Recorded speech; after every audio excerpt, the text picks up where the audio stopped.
I've always loved the graphic t-shirts made by some of my favorite metal bands, and the other day I thought, why don't I make t-shirts?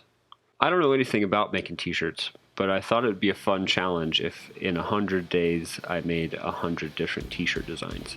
So, this is day one. I opened Affinity Designer and started making a vector graphic on a black background. I kind of know what I'm doing with vector graphics, so I figured that was a good place to start.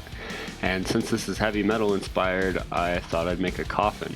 I realized early on that I should have sketched this out on paper before just trying to make it in Affinity. It took me a while to get the angles just right. They were too wide, and then I made them too narrow, and I had to mess around with it until I had this. Once I was happy with the overall shape of the coffin, I started thinking about details, and I had this idea of using the pen tool to make these sharp angles coming off of one edge of the coffin. And I set the fill to white, and I realized that it kind of looked like moonlight, so I just kept going with it. And I ended up with this design that I thought was really cool, added a bunch of detail to the overall shape, and kind of looked like the coffin was sitting out in the moonlight. So after all of that, I ended up with this, but it needed more.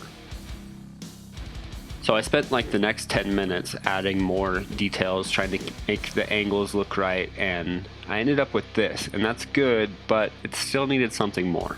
Like really ugly hand-drawn lettering. So what I did was print the coffin out, and I started drawing on it on the paper, and I eventually came up with this phrase, and I put the letters on top of the coffin, and I really liked the way it looked. I thought it was super cool, so I put it back into Affinity and traced over the letters. And after a lot of tedious work with the pen tool, I ended up with this. I did end up adding a few more details in Affinity Photo, and I forgot to record that. But day one, design one, this is decent. It could be better. I need practice, but it's not too bad.